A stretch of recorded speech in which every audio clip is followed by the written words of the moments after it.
Hello friends, सबसे पहले तो मैं आपको धन्यवाद करता हूं कि आप इस वीडियो को देख रहे हो। इस वीडियो में मैं आपके साथ शेयर करूंगा उस मेंटल डिसऑर्डर को जो हमारे समाज में फैलता जा रहा है। ऐसा लगता है कि जिस तरह से कभी सर दर्द या कॉमन कोल्ड कॉमन हुआ करता था हमारी सोसाइटी में, उसी तरह से ये मेंटल डिसऑर्डर हमारे समाज में पूरी तरह से अपने पैर पसार चुका है। जी हाँ, मैं बात कर रहा हूँ डिप्रेशन की। ऐसा लगता है कि जैसे ये हर तीसरे चौथे व्यक्ति के साथ ये सिम्टम जुड़े हुए हैं। ये डिप्रेशन क्या है, किस तरह से डेवलप होता है, क्या क्या इसके चैलेंजेस हमारे सामने आते हैं और क्या तरीके हो सकते हैं कि हम इस डिप्रेशन से बाहर आ जाएं और हम उन गोलियों को, उन केमिकल्स को ना खाएं जो हमारे लिए ख़तरनाक है, जिनके साइड इफ़ेक्ट, और आप पूरी तरह से डिप्रेशन से बाहर आ जाएं। यही एम होगा इस वीडियो का। इसलिए मैं चाहता हूं कि इस वीडियो को आप अंत तक देखें और अगर आपके साथ या आपके परिवार में किसी भी व्यक्ति के साथ डिप्रेशन से जुड़े हुए कोई भी सिम्टम्स आपको मिलते हैं तो आप इमीडिएटली अपना एक्शन शुरू कर दें। शुरू करने से पहले मैं आपसे कहना चाहूँगा कि अगर अभी तक आपने मेरे चैनल को सब्सक्राइब नहीं किया तो इसे सब्सक्राइब कर लें, साथ ही बेल आइकन को भी ऑन कर लें ताकि आपको मेरी वीडियोज़ का जो नोटिफिकेशन है वो समय से मिलता रहे और आप समय से सभी वीडियोज़ का आनंद ले सकें।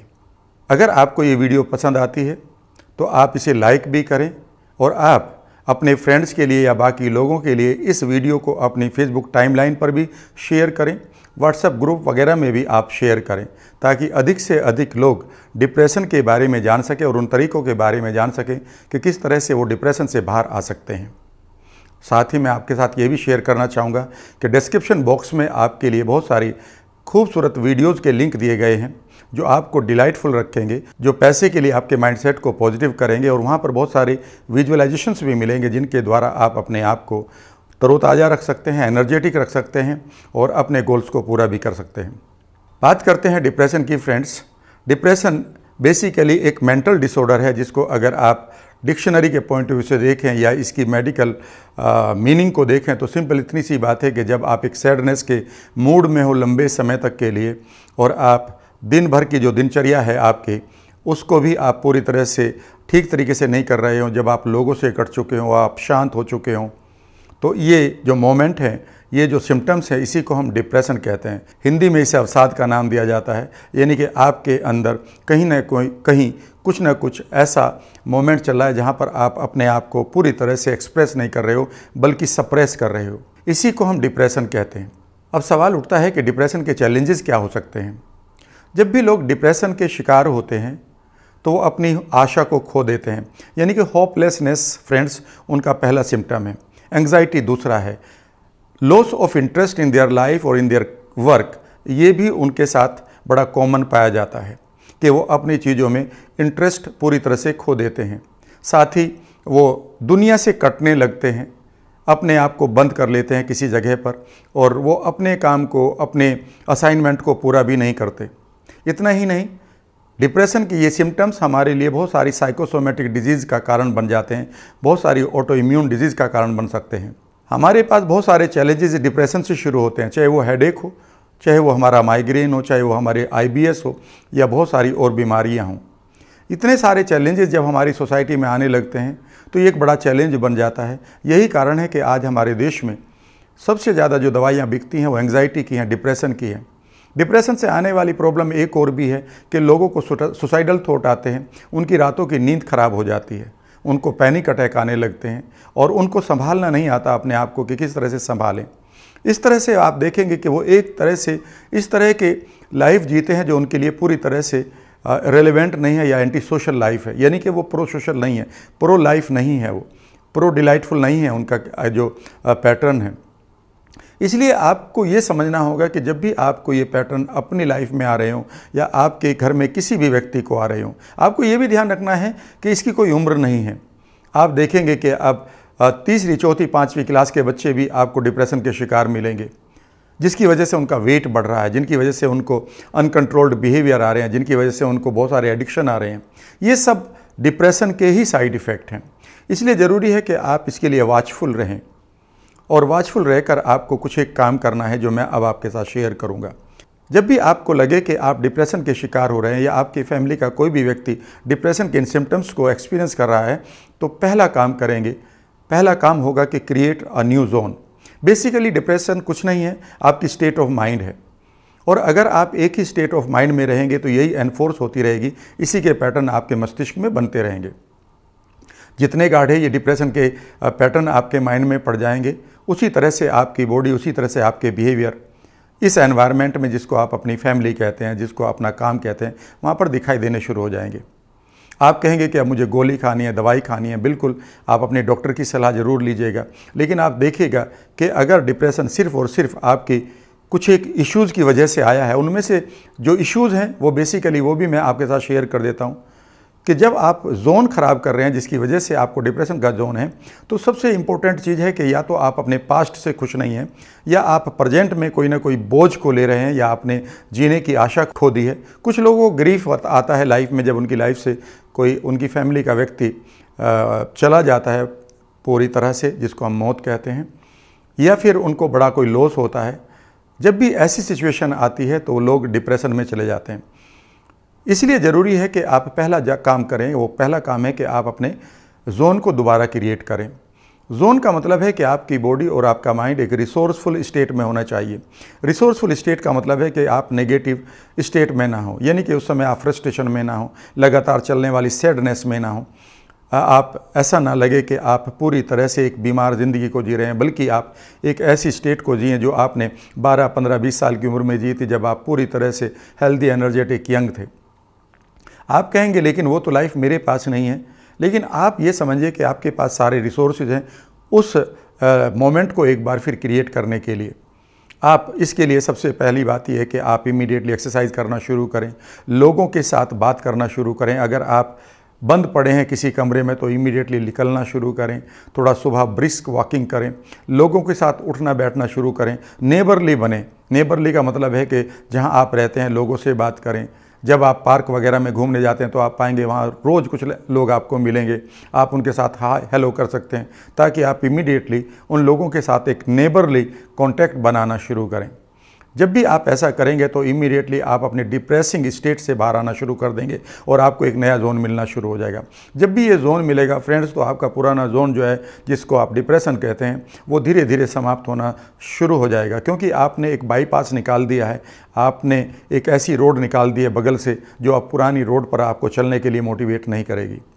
दूसरी चीज़ है फ्रेंड्स कि आप अपनी लाइफ में डिसिप्लिन को क्रिएट करें। अक्सर आप देखेंगे कि जिन लोगों को डिप्रेशन हो जाता है उनकी लाइफ में कोई भी डिसिप्लिन नहीं होता। कहने का मतलब है, मैं यहाँ पर एक वर्ड आपको दे रहा हूँ कि आप अपने लिए कुछ रिचुअल्स को तैयार करें। कोई भी रिचुअल हो सकता है कि आप इस समय उठेंगे, इतनी देर आप एक्सरसाइज करेंगे, इतने गिलास गर्म ठंडा पानी पिएंगे, इस तरह की वेजिटेबल्स खाएंगे, इस काम को नहीं करेंगे, तो आप डूज़ का और डोंट्स का एक रिचुअल बनाइए, और ये रिचुअल को आप कंसिस्टेंटली और कमिटमेंट के साथ पूरा करेंगे। गड़बड़ ये भी होती है कि जब हम डिप्रेशन के शिकार होते हैं तो हम इस तरह की स्टेट में होते हैं कि हम अपने ही बनाए हुए वायदों को तोड़ने लगते हैं। आप ऐसा ना करें कि जो भी रिचुअल आपने बनाए हैं उनको आप पूरा करना शुरू करें। पूरा करने के लिए मैं आपको एक छोटी सी टिप देता हूं, जो मैं अक्सर लोगों को बताता हूं कि जो भी आपने रिचुअल बनाया उसे सोच समझकर बनाइए, और उस रिचुअल को आप धीरे धीरे शुरू करिए।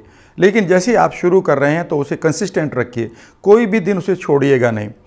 जब भी आप कंसिस्टेंटली किसी भी काम को करते हैं तो आपके अंदर एक न्यूरल पाथवे बनता है, आपके अंदर एक न्यूरल नेटवर्क बनता है, और जब लगातार उस काम को करते हैं तो साइंटिस्ट और मेडिकल एक्सपर्ट ने ये बताया है कि उस नेटवर्क के ऊपर माइलिन नाम का एक तत्व होता है, वो उसको लॉक कर लेता है उस बिहेवियर को, और वो परमानेंट हो जाता है। लेकिन एक काम को आज आप कर रहे हैं, 2 दिन नहीं कर रहे, फिर 1 दिन कर लिया, फिर 2 दिन नहीं किया, इस तरह से आप कभी भी अपने न्यूरल नेटवर्क को नहीं बना पाते हैं। रादर इससे एक नुकसान ये होता है कि आपके माइंड को एक खबर पहुंच जाती है, एक इन्फॉर्मेशन पहुंच जाती है कि यू आर नॉट ओके और यू आर नॉट कमिटेड, तो आप अपने कमिटमेंट को खुद ही तोड़ने लगते हैं। इसलिए मैं इस पॉइंट पर आपको सबसे ज़्यादा ध्यान ये देना चाहूँगा कि आप डिसिप्लिन्ड वे में अपने कुछ रिचुअल्स बनाइए। उन रिचुअल्स को स्टडी करिए कि कौन से रिचुअल्स हैं जिनको आप इजीली कर सकते हैं, पहले उनसे ही शुरुआत करिए। लेकिन फिर आप उन रिचुअल्स को तोड़ेंगे नहीं, और वो रिचुअल्स आपकी लाइफ में परमानेंटली चलेंगे जब तक कि आप पूरी तरह से डिप्रेशन से बाहर ना आ जाए। ये है दूसरी चीज़। तीसरी चीज़ आपको ये करनी है कि डिप्रेशन में आप एक चीज़ को हमेशा खोते हैं, वो है स्टेट ऑफ पॉजिटिविटी, वो है स्टेट ऑफ पॉजिटिव एटीट्यूड, वो है आपका इंस्पिरेशन, वो है आपका मोटिवेशन। वो है आपका कॉन्फिडेंस, वो है आपकी डिलाइटफुलनेस। इसलिए यहाँ पर आपको एक काम करना है कि अपनी बेहतर स्टेट बनाने के लिए अपने आप को आप इंस्पायर्ड रखना है, और इसे कॉन्शियसली आप नोट करेंगे कि मुझे इंस्पिरेशन क्रिएट करनी है अपने लिए। आप अपने एक रोल मॉडल को तैयार करिए, एक मेंटोरिंग लीजिए किसी से। आप अपने परिवार में किसी को कहिए कि मुझे बार बार मोटिवेट करें, अगर आप उनके साथ अच्छी तरह से कम्युनिकेट करते हैं तो। या फिर आप रोज़ाना एक रिचुअल बनाइए, जो मैंने इससे पहले पॉइंट में बताया है कि आप एक ऐसी किताब को पढ़ें कि रोज़ आप एक खूबसूरत स्टोरी पढ़ेंगे, उस स्टोरी को आप कई बार दोहराएंगे मन ही मन, फिर किसी को सुनाएंगे, या फिर ऐसा कुछ करेंगे कि आप अपने मोटिवेशन को बनाए रखें। कहने का मतलब है कि आप कुछ भी करें, आप किताब पढ़ें, आप अपने रोल मॉडल से बात करें, आप मेंटोरिंग लें किसी की, आप अपने पैटर्न को डेली बनाए रखेंगे कि आप अपने आप को इंस्पायर्ड रखें। और ये इंस्पिरेशन हफ्ते 2 हफ्ते के लिए नहीं होगा। पता नहीं कितना डीप आपके अंदर चला गया है डिप्रेशन का ये पैटर्न। इसलिए फ्रेंड्स, मैं एक NLP सबकॉन्शियस रीइम्प्रिंटिंग का कोच होने के नाते आपको यही कहूँगा कि आप इन पैटर्न को, जो इंस्पिरेशन का पैटर्न है, ये तो पूरी उम्र आपकी एक हैबिट बननी चाहिए। जिस तरह से आप अपने रोज़मर्रा के जो ज़रूरी काम हैं उनको करते हो, खाना खाते हो, पानी पीते हो, नहाते हो, उसी तरह से आप इंस्पिरेशन के इस पैटर्न को बनाए रखें। ये रहा तीसरा पॉइंट फ्रेंड्स। और अब चौथा पॉइंट ये है कि आप अपने आप को एक्सप्रेस करना सीखें। जी हाँ, ये बहुत इंपॉर्टेंट है आपके लिए। डिप्रेशन, इस वर्ड को अगर आप थोड़ा सा इसकी संधि विच्छेद करें, इसको ब्रेक करें इन 2 पार्ट्स, तो ये एक वर्ड है डी एक्सप्रेशन। यानी कि जब भी आप अपने एक्सप्रेशन को पूरी तरह से नहीं एंजॉय कर रहे हैं, तो उस वक्त आप अपने एक्सप्रेशन को दबा रहे हैं। आपकी एक आइडेंटिटी है, आपके पास कुछ वैल्यूज़ हैं, आपके पास कुछ बिलीफ्स हैं, आपकी लाइफ का कोई पर्पज़ था पहले से, और वो सारी चीज़ें सिर्फ़ और सिर्फ आपके एक्सप्रेशन में दिखाई देती हैं, जिसको आप एक्शंस कहते हैं। और बहुत दिनों से मैं जानता हूं कि आपने उन एक्सप्रेशंस को खो दिया है। एक बार फिर अपने आप को एक्सप्रेस करिए, जो भी आप करना चाहते हैं करिए, और रोज़ाना उसे हॉबी की तरह लीजिए। ज़रूरी नहीं कि आप इमीडिएटली उसमें 24/7 लगा दें, लेकिन आप एक शुरुआत करिए। अगर आप किसी भी हॉबी को लाइक करते हैं तो उसको करना शुरू करिए। जब भी आप एक्सप्रेस करें तो आपको ध्यान ये रखना है कि आपको पैसिवली नहीं करना है। डिप्रेशन में एक सबसे बड़ी प्रॉब्लम ये होती है कि हम पैसिव लाइफ को एंजॉय करने लगते हैं, जैसे टीवी देखना, जैसे सिर्फ मोबाइल पर बैठे रहना, और जो हमारी क्रिएटिविटी है हम उसकी तरफ कभी भी ध्यान नहीं देते। तो क्रिएटिविटी का जो न्यूरल पाथवे है, जो हमारी ज़िंदगी को बेहतर बनाने के लिए ज़रूरी है, वो धीरे धीरे मरने लगता है, समाप्त होने लगता है, और सिर्फ पैसिव पैटर्न ही हमारी लाइफ में आ जाते हैं। इसलिए ज़रूरी है कि जब आप अपने आप को एक्सप्रेस करें तो वो क्रिएटिव होना चाहिए। जैसे आप बागबानी करें, गार्डनिंग करें, आप किसी पार्क में जाइए और वहाँ पर पार्क में जाकर कोई भी पौधा आप अडॉप्ट कर लीजिए, 2 पौधे अडॉप्ट कर लीजिए कि इन पौधों को मैं रोज़ाना बात करूँगा। आप चुपचाप उनके साथ बैठिए, उनको हल्का सा उनको सर्व करिए, उनको पानी दीजिए, उनकी मिट्टी को ठीक करिए। आप घर में भी ये काम कर सकते हैं। अगर आप खुद को एक्सप्रेस करना चाहते हैं तो आपके लिए पेंटिंग, आपके लिए आर्ट बहुत इंपॉर्टेंट है, आपके लिए म्यूज़िक सीखना बहुत इंपॉर्टेंट है, आपके लिए किताब लिखना, आपके लिए पोएम लिखना, भले ही वो 4 ही लाइन लिखें, भले ही वो तुकांत कविता ना हो, यानी कि वो आप गद्य की प्रोज की तरह ही लिखना शुरू कर दें, पर आप शुरू करें। भले आप कोई भी नई स्किल सीखना शुरू करें, इसलिए ज़रूरी है कि आप अपने आप को एक्सप्रेस करना सीखें। जैसे ही आप अपने आप को एक्सप्रेस करेंगे तो आपके अंदर एक्सप्रेशन आएगा, और वो जो डी एक्सप्रेशन है वो समाप्त हो जाएगा। ये बहुत इंपॉर्टेंट है आपके लिए। और लास्ट जो 5वां पॉइंट है वो ये है कि आप जब भी अपने डिप्रेशन से बचना चाहें तो अपने फ्यूचर को प्लान करें। याद रखिएगा, डिप्रेशन सिर्फ तब होता है जब हम अपने प्रेजेंट में ही ओवरवेल्म्ड हो जाते हैं, यानी कि बर्डनड हो जाते हैं। कोई भी प्रॉब्लम चल रही होती है आपकी लाइफ में, फॉर एग्जांपल लॉकडाउन चल रहा है तो you are burdened with the present problem. आपको लग रहा है कि अब सील हो गए हैं मार्केट, अब पता नहीं कब तक खुलेगा, बच्चों के स्कूल का क्या होगा, यानी कि अब आप सिर्फ और सिर्फ प्रेजेंट से बर्डनड हैं। अगर कोई भी सिचुएशन आपकी लाइफ में आती है, जैसे लॉकडाउन चल रहा है, या फिर कोई भी हमारे लिए एंग्जाइटी क्रिएट करने वाली सिचुएशन आती है कि आपकी टीम आपके लिए काम नहीं कर रही, आपको मार्केट से पैसा नहीं मिल रहा, आपका प्रोडक्ट नहीं बिक रहा, आपका जॉब ठीक नहीं चल रहा, तो ये ट्रिगर हो जाता है आपका डिप्रेशन और गहराई तक। इसलिए ज़रूरी है कि उन पलों में जब आप डिप्रेशन के शिकार हों तो आप अपने फोकस को बदल दें।